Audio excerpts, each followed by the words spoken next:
आगे बढ़ना है तो अपने जीवन की पिछली कहानी को पूरी तरह भूलना होगा। बहुत से लोग ऐसा कहेंगे कि अधिकतर लोग अपनी पिछली कहानी में ही उलझे रहते हैं। जो बीत जाता है उसे याद रखने से कोई फायदा नहीं है। चाहे फायदा हुआ हो पिछली जिंदगी में, चाहे घाटा हुआ हो, चाहे किसी ने गलत व्यवहार कर दिया हो, चाहे अच्छा व्यवहार किया हो, कोई भी चीज़, कोई भी सरकमस्टांस, कोई भी पिछला वातावरण आपको कोई काम नहीं आने वाला है। इसलिए अपनी बुद्धि में आगे की सोच रखें। वो गीत भी है ना, आगे की सोच। तो आगे की सोच कौन बताते हैं? प्यारे पिता परमात्मा कि बच्चे आगे तुम ऐसे बनने वाले हो। उसके लिए पुरुषार्थ किस बात का करना है? याद का करना है। क्योंकि बाबा ने जो सृष्टि चक्र का ज्ञान बताया वो आत्मा को बिल्कुल हल्का कर देता है। आत्मा बिल्कुल शांत हो जाती है। बाकी दुनिया में किसी को भी शांति नहीं है। शांति के लिए न जाने कितने उपाय करते हैं लोग, सुख के लिए न जाने कितने उपाय करते हैं। बाबा सृष्टि चक्र का ज्ञान सुनाकर पूरी तरह से भरपूर कर देते हैं। तो हमेशा हमारी आंतरिक स्मृति में आगे की सोच होनी चाहिए कि भाई आने वाला जो समय है वो बहुत बहुत सुंदर समय है। पुरुषार्थ करके अपनी वो अवस्था बनानी है। क्यों? क्योंकि बाबा कहते हैं मीठे बच्चे आपको 21 जन्मों का वर्षा लेना है ना भाई। तो बाबा कहते हैं तुम ब्रह्मा मुख वंशावली ब्राह्मणों को बेहद के बाप से 21 जन्मों का पूरा वर्षा लेने के लिए क्या करना है? श्रीमत पर जरूर चलना है।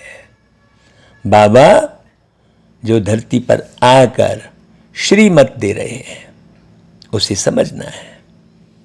देखो बाबा कहते देखो तुम बच्चे कौन सी तैयारी कर रहे हो? तुम्हारा प्लान क्या है भाई?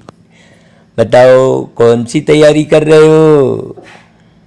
तुम अमर लोक में जाने के लिए तैयारी कर रहे हो। तुम्हारा प्लान है भारत को स्वर्ग बनाने का। तुम अपने ही तन मन धन से इस भारत को स्वर्ग बनाने की सेवा में लगे हो। है ना भाई? तो देखो अपने ही तन मन धन से, मतलब तन को भी हमें बेस्ट रखना है।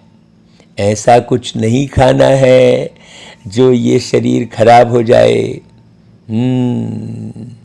मन में ऐसे कोई विचार नहीं लाना है जो शरीर खराब हो जाए।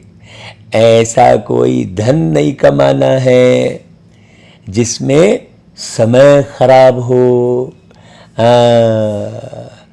बाबा ने बहुत प्यार से बहुत सारी बातें बहुत सुंदर ढंग से समझाई हैं। गहरी समझने वाला बच्चा ही आगे जाएगा भाई। तो अपने ही तन मन धन से, मतलब आप किसी पर डिपेंडेंट मत रहे, है ना। सहारा ना ढूंढे, अपने को इतना मजबूत बनाए। मजबूत तीनों तरीके से बनाना होगा, तन से, मन से और धन से। जब आप तीनों तरीके से मजबूत बनते हैं तो जन अपने आप इकट्ठा होता है, संगठन स्वतः बन जाता है। आप देखो, है ना भाई, अपने ही तन मन धन से का मतलब क्या हुआ कि आप मांग मांग के यदि आप बाबा की सेवा में लगा रहे हो, हाँ, तो आपका अपना धन तो सफल नहीं हुआ ना भाई। मेहनत करके जो धन कमाओगे, ईमानदारी से जो धन कमाओगे, है ना, अपनी योग्यता के बल पर जो धन कमाओगे, उस धन से आपको भारत को स्वर्ग बनाना है। ऐसे नहीं कि आपने किसी बड़े व्यक्ति से धन ले लिया और सेवा में लगाया, मांग लिया। इसलिए बाबा ने कहा मांगने से मरना भला। इसमें बहुत सारी बातें आ गई। अपने ही तन मन धन से भारत को स्वर्ग बनाने की सेवा करना है, इसमें कितनी सारी बात समझ में आ रही है ना भाई। बाबा कहते हैं, बच्चे तुम बाप के साथ पूरे मददगार हो। अहिंसा के बल से तुम्हारी नई राजधानी स्थापन हो रही है। अहिंसा का इशारा कैसे है बाबा का? बाबा ने कहा काम कटारी चलाना सबसे बड़ी हिंसा है ना भाई। तो पवित्रता के बल से, अहिंसा के बल से का अर्थ पवित्रता के। मनुष्य तो विनाश के लिए प्लान बनाते रहते हैं और हम निर्माण के लिए प्लान बनाते हैं, है ना भाई। कैसे खुशी बढ़े। आपको याद नहीं रहेगी सतयुग की तो आप सतयुग में आएंगे कैसे? आप सतयुग का निर्माण नहीं करेंगे तो आप आएंगे कैसे? आपका अधिकार ही नहीं रहेगा। जिस चीज का आप निर्माण करते हैं उस पर ही आपका अधिकार रहता है। आप अपने लिए भवन बनाते हैं उस पर ही आपका अधिकार रहता है कि नहीं भाई। जब मेहनत करते हैं, कमाते हैं और फिर अपने लिए भवन बनाते हैं, ऐसा ही सतयुग का निर्माण करने वाला ही सतयुग में आएगा। तो सतयुग का निर्माण कौन कर पाएगा भाई? जो हमेशा सत्य की स्थिति में रहेगा, सत्य अपने आत्मी स्वरूप में रहेगा, आत्मा के गुणों में रहेगा, बार बार पुरानी दुनिया को याद करेगा। यदि कोई पुराने संस्कार में रहेगा, अपने शान और शौक में रहेगा, बहुत गहरी बात है, बिल्कुल न्यारे और प्यारी अवस्था जो बनाएगा वो सतयुग में पहले दिन उतरेगा। और जो बाबा से निरंतर बातें करता रहेगा, बाबा के विचारों को गुनता रहेगा, बाबा के दिल में जो विचार उठ रहे हैं, देखो एक बाबा ही मददगार है जो आपको सतयुग में भेजेंगे। इतनी चेतन अवस्था बनानी है अपनी, इतनी जागृत अवस्था बनानी है। अब यहाँ ही हम वस्तु व्यक्ति वैभव में उलझे रहेंगे तो कहाँ से जागृत अवस्था बनेगी भाई? कितना घाटा हो जाएगा, सोचो सोचो। जागृत अवस्था हमेशा बाबा की स्मृति, बाबा की याद के सिवाय और कोई अंदर याद ही ना आए। नहीं तो आप देखो, एक दिन आप सोते हो तो कहाँ भाग जाते हो, सोचो। तो शरीर छोड़ने के बाद क्या स्थिति होगी? जब आप नींद में जाते हो तो कहाँ से कहाँ घूमते रहते हो, तो फिर शरीर छोड़ने के बाद क्या स्थिति होगी भाई? सोचो। आप बाबा के साथ कनेक्टेड रहोगे तो स्मृति रहेगी। बाबा कहेंगे बच्चे जाओ, अब नीचे जाओ, सतयुग बन गया है। नहीं, ऊपर जाके लटके रहोगे आप डेड साइलेंट में, और इधर सतयुग और त्रेता युग सब निकल जाएगा। इसीलिए अभी समय है, सिर्फ एक बाबा की याद में जो बच्चा रहेगा और वर्षे को समझेगा वही सतयुग त्रेता के सुख पाएगा। भाई जिंदगी तो जीना अच्छा लगता है ना। कौन है जो इस जिंदगी को छोड़ना चाहे? कोई नहीं चाहता।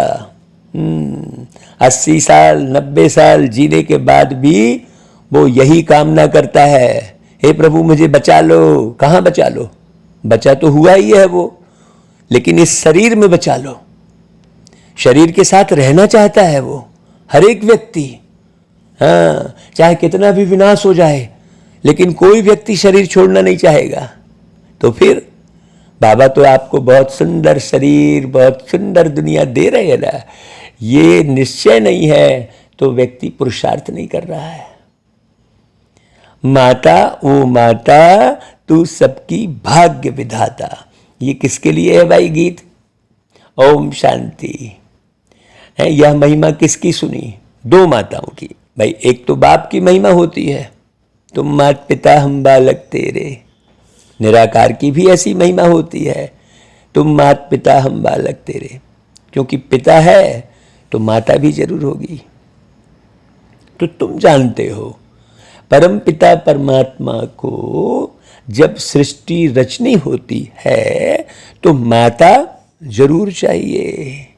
हाँ, तो अभी सब बिल्कुल जितने भी पुरुषार्थी हैं बाबा के बच्चे, सब मां का स्वरूप बना लें अपना। क्योंकि मां प्रत्येक बच्चे को निस्वार्थ प्यार करती है ना भाई? तो मां का स्वरूप सब बना लें, माता जरूर चाहिए बाबा कह रहा है। तो बाप को तो आना ही है कोई साधारण तन में। शिव जयंती व शिवरात्रि गाई जाती है तो जरूर परमपिता परमात्मा अवतार लेते हैं। भाई किस लिए लेते हैं? नई रचना रचने के लिए।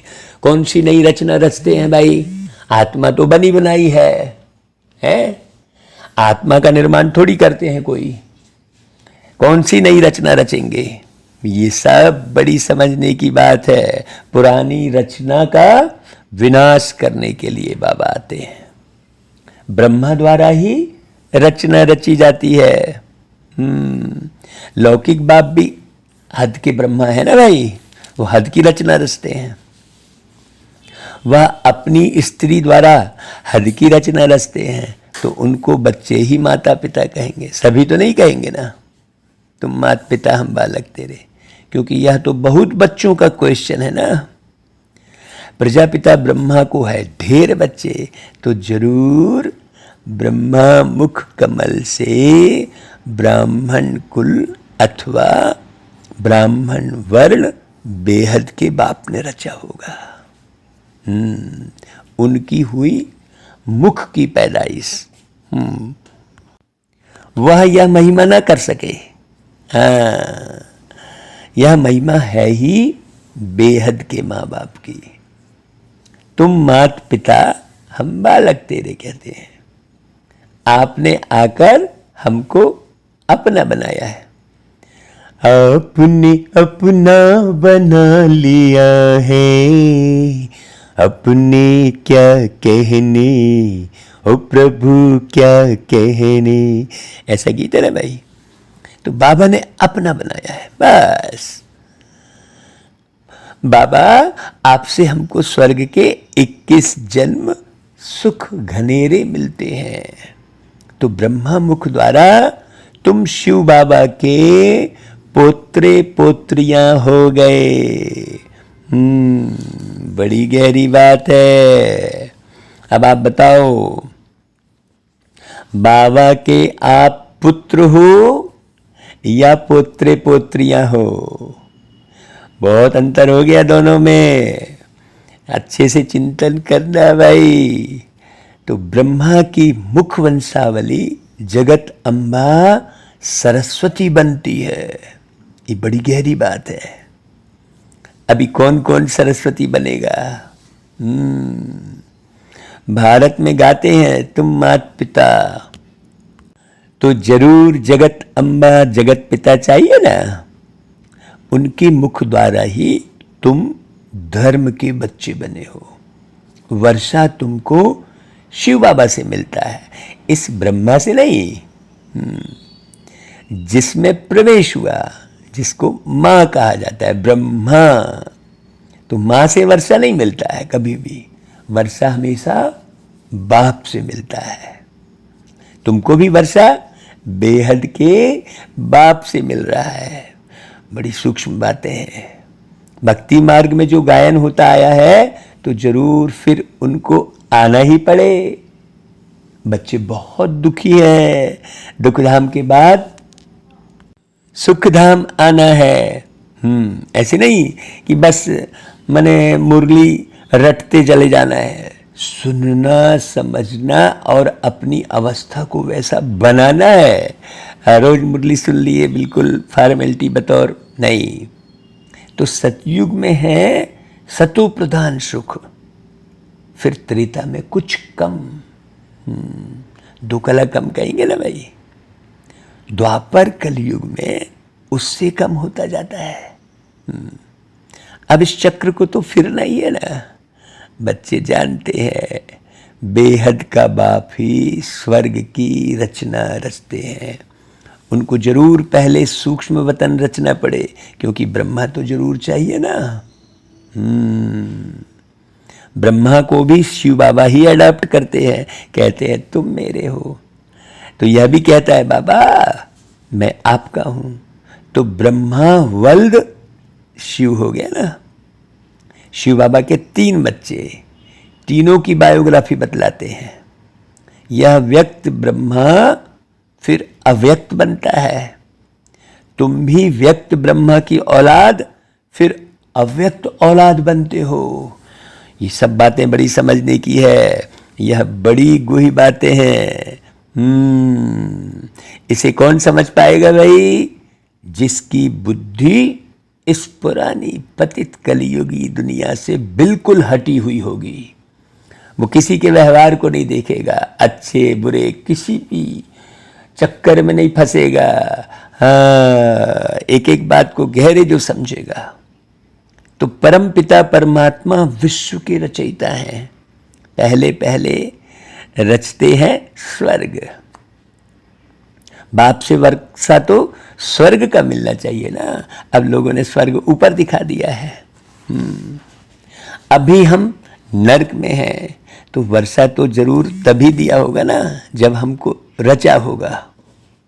बाबा कहते हैं अभी हम रच रहा हूं। 5000 वर्ष पहले भी मैंने ऐसे ही आकर ब्रह्मा द्वारा ब्राह्मण कुल को रचा था। यह जो रुद्र ज्ञान यज्ञ है उनकी ब्राह्मण ही संभाल कर सकते हैं। हाँ, तो यह हुए ब्रह्मा मुख वंशावली ब्राह्मण।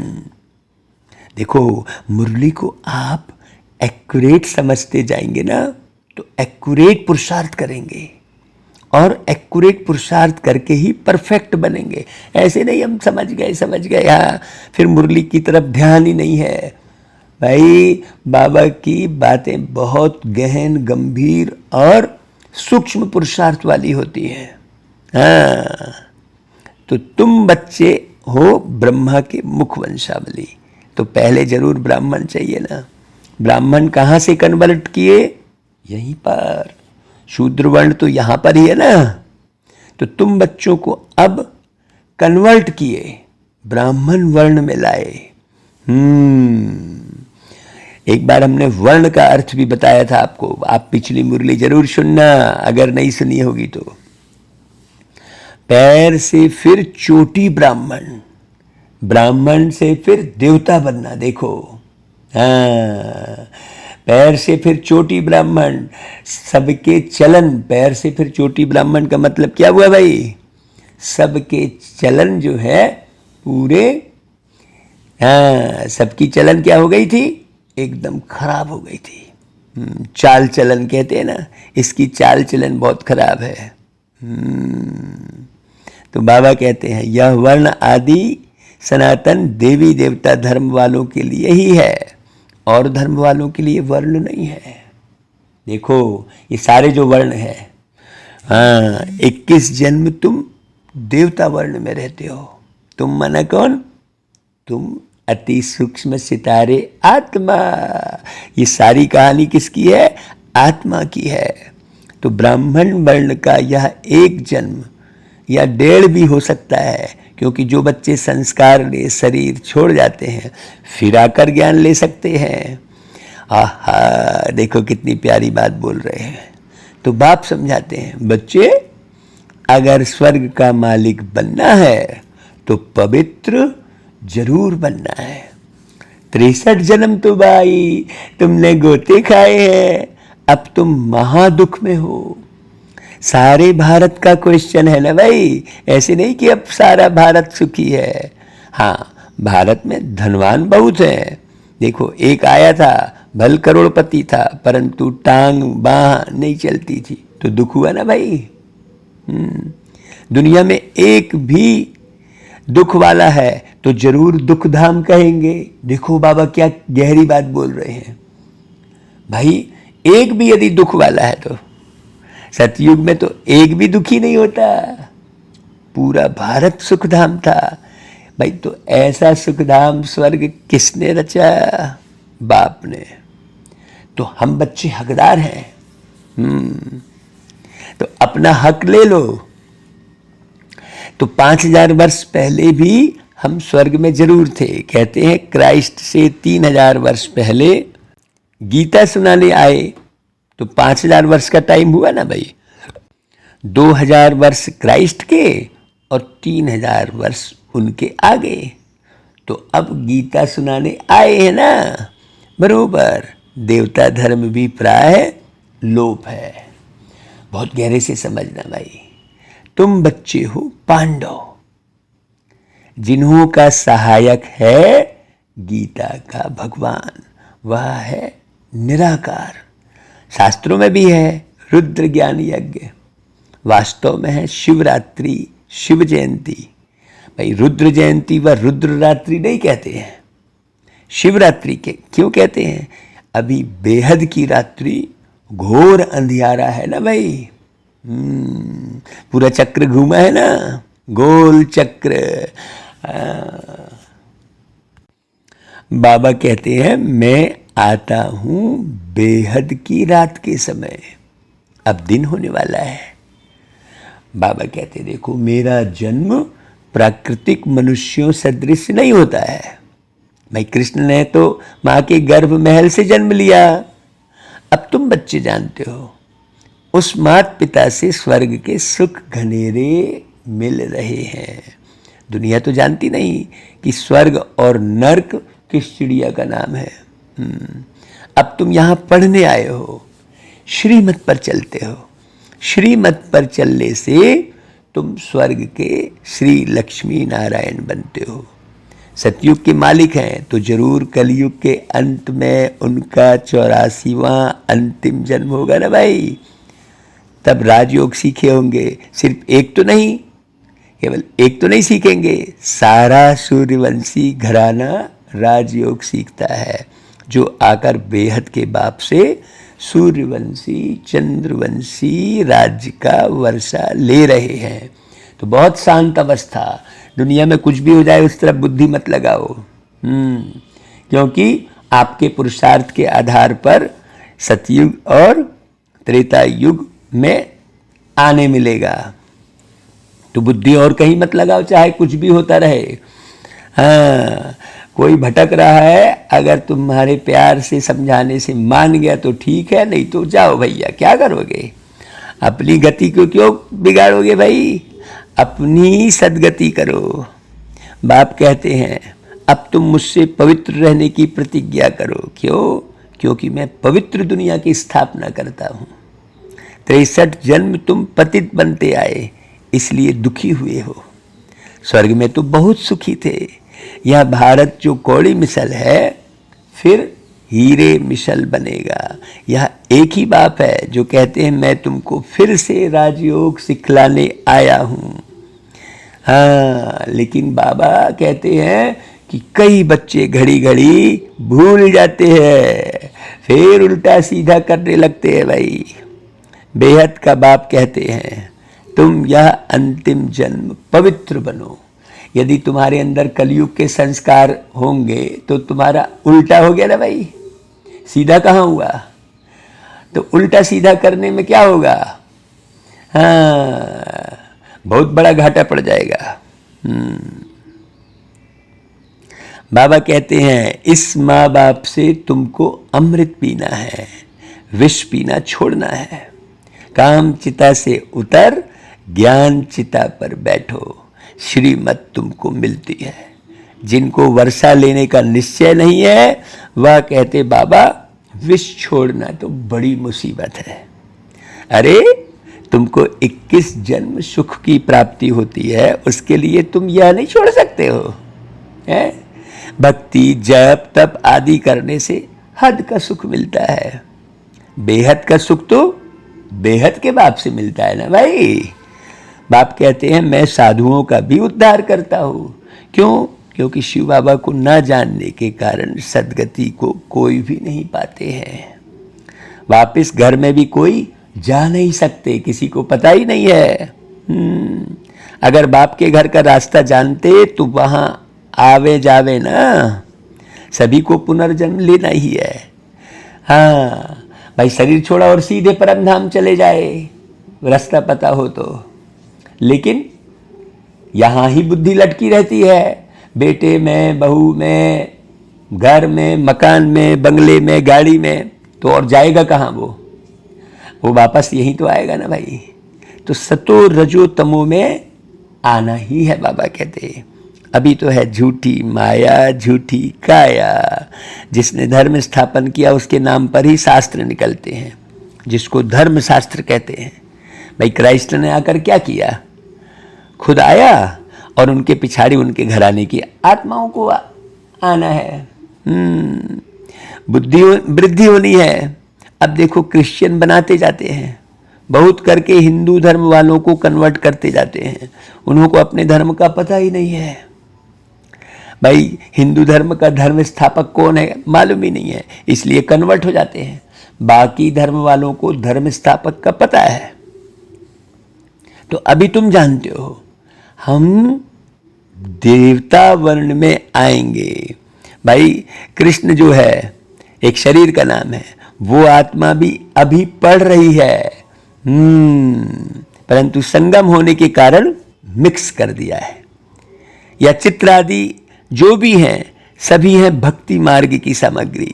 ज्ञान सागर तो परम पिता परमात्मा है, उन द्वारा सबकी सदगति होनी है। सतयुग में तो थोड़े होंगे ना, बाकी सब हिसाब किताब चुकतू कर मुक्ति धाम में चले जाएंगे। उनको शांति और तुमको सुख मिलेगा। अभी तुम पढ़ते हो सुख घनेरे लेने के लिए। जिनका पार्ट है ही कल्प कल्प वही पुरुषार्थ करते हैं। जो ब्राह्मण बनेंगे वही स्वर्ग के मालिक बनेंगे, परंतु नंबरवार पुरुषार्थ अनुसार।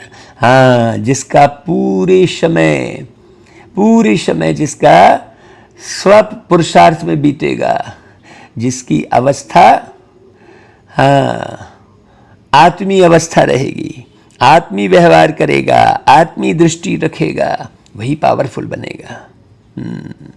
ड्रामा तुमसे पुरुषार्थ भी जरूर कराएगा। इस समय सब पत्थर बुद्धि है, पारस बुद्धि होते हैं सतयुग में। वहां यथा राजा रानी तथा प्रजा पारस बुद्धि है। अभी तो तुम पांडव सेना हो, तुम बाप की मदद से स्वर्ग का फाउंडेशन लगा रहे हो, तुम स्वर्ग का प्लेन बना रहे हो। अमर लोग जाने की तैयारी कर रहे हो, वही कर रहे हो ना। बाकी जो सब प्लेन बना रहे हैं वह तो अपने ही विनाश के लिए। तुम हो अहिंसक और वह सब है अहिंसक जितनी दुनिया में है। हिंसक आपस में ही लड़कर खत्म होते, फिर जय जयकार हो जाएगा किसका? तुम्हारा। तुम बच्चे जानते हो ड्रामा अनुसार जो कल्प पहले आए थे वही वृद्धि को पाते रहते हैं। कोई तो बाप के बनकर फिर फारकती दे देते हैं। बाप कहते हैं अगर तुम श्रीमत पर चलेंगे तो सूर्यवंशी महाराजा महारानी बनेंगे। यहाँ तो मेहनत की बात है। भलवा बहुत ढंग से शास्त्रों की कथाएं सुनाते हैं, सो तो सुनते आए, सुनते सुनते नरकवासी होते गए, कलाएं कमती होती गई। भल कहते हैं पति ही ईश्वर है, फिर भी गुरु तो करते हैं ना। कला कमती होती है ना, सृष्टि को तमो प्रधान बनना ही है। बाप आत्माओं से बात करते हैं, बाप कहते हैं मीठे मीठे बच्चे, अब तुम्हारे 84 जन्म पूरे हुए, अब देही अभिमानी भव, मामेकम याद करो। अच्छा भाई, बाबा फिर याद प्यार देते हैं, गुड मॉर्निंग करते हैं, नमस्ते करते हैं। हम बच्चे भी फिर प्यारे बाबा को याद प्यार देते, गुड मॉर्निंग करते, नमस्ते करते हैं। अच्छा भाई, सार, सच्चे सच्चे ब्राह्मण बन, इस रुद्र ज्ञान यज्ञ की संभाल भी करनी है। हाँ, और साथ साथ जैसे व्यक्त ब्रह्मा अव्यक्त बनते हैं, ऐसे अव्यक्त बनने का पुरुषार्थ करना है। किसी की भी वाणी के प्रभाव में नहीं आना है। बाबा की याद रहेगी तो बेहतर स्थिति होगी। दूसरी पॉइंट, 21 जन्मों तक सुखी बनने के लिए इस एक जन्म में बाप से पावन रहने की प्रतिज्ञा करनी है। काम चिता को छोड़ ज्ञान चिता पर बैठना है। ये मुख्य श्रीमत है, इस श्रीमत पर जरूर चलना है। वरदान ले लो भाई, सतगुरु द्वारा प्राप्त हुए महामंत्र की चाबी से सर्व प्राप्ति संपन्न भव। भाई, बाबा का महामंत्र क्या है? सतगुरु द्वारा जन्मते ही पहला पहला महामंत्र मिला, पवित्र बनो, योगी बनो। देखो, इस छोटे से मंत्र में पूरा ज्ञान आ गया। यह महामंत्र ही सर्व प्राप्तियों की चाबी है। अगर पवित्रता नहीं, योगी जीवन नहीं, तो अधिकारी होते हुए भी अधिकार की अनुभूति नहीं कर सकते। इसलिए यह महामंत्र सर्व खजानों के अनुभूति की चाबी है। अभी देखो, आप सुनते सुनते कहाँ भाग रहे हो, बुद्धि कहाँ भाग रही है भाई? देखो, घाटा हो जाएगा। पूरा एक्यूरेट, पूरे ध्यान से पूरी मुरली को नहीं सुना, नहीं समझा तो बस समय चला गया। तो ध्यान को इधर उधर मत ले जाओ, पूरी तरह बाबा में बुद्धि रहे। तो ऐसी चाबी का महामंत्र सतगुरु द्वारा जो श्रेष्ठ भाग्य में मिला है, उसे स्मृति में रख सर्व प्राप्तियों से संपन्न बनो। हाँ, अच्छा भाई, और जो YouTube पर मुरली सुनते हैं भाई, वो मुरली को सामने रख के सुने। हाँ, मुरली, प्रिंट वाली मुरली को सामने रखें और सुने तो और अच्छे से समझ में आएगा, है ना भाई, कि कहाँ कहाँ पर किस प्रकार से बाबा ने समझाया है। अच्छा भाई, स्लोगन, संगठन में ही स्वयं की सेफ्टी है, तो संगठन के महत्व को जानकर महान बनो। हाँ, क्योंकि आगे वातावरण बहुत खराब आने वाला है। जितना बड़ा संगठन होगा उतना ही आप सेफ्टी रहेंगे। इसलिए भाई, संगठन के महत्व को समझो। बहुत सारे बच्चे हैं, इससे चिढ़े फिर एकांत में चले गए। हाँ, उसका व्यवहार पसंद नहीं आया, फिर एकांत में चले गए। ऐसे एकांतवासी नहीं बनना है, एकांतवासी का अर्थ समझना है। अच्छा भाई, मातेश्वरी जी के अनमोल महावाक्य देखो। मनुष्य प्रश्न पूछते हैं कि सृष्टि की आदि कैसे हुई। वो तो इतना ही जानते हैं कि सृष्टि की आदि हमारे धर्म से ही हुई है। हर कोई यही बोलता है। इब्राहिम वाले, इस्लाम वाले कहेंगे हमारे धर्म से सृष्टि शुरू हुई। क्रिश्चियन फिर अपने समय पर आदि समझते हैं, बौद्धी फिर अपने धर्म से आदि समझते हैं, और मुस्लिम कहेंगे हमारे धर्म से आदि हुई है, और भारतवासी अपने धर्म से आदि समझते हैं। फिर दिखलाते हैं सृष्टि के आदि में आदमी कैसे बनाए हैं। शुरू में पहले पहले हड्डियों से आदमी बनाया गया, फिर ऐसे दिखलाते हैं कि पहले हवा थी, फिर उनसे श्वास बनाया गया, फिर लंग्स बनाई, फिर मनुष्य बना, ऐसे ही पहला आदमी बना, बाद में सारी सृष्टि पैदा हुई। अब यह है मनुष्यों की सुनी सुनाई बातें, परंतु अपने को तो स्वयं परमात्मा बता रहे हैं कि असल में सृष्टि कैसे पैदा हुई।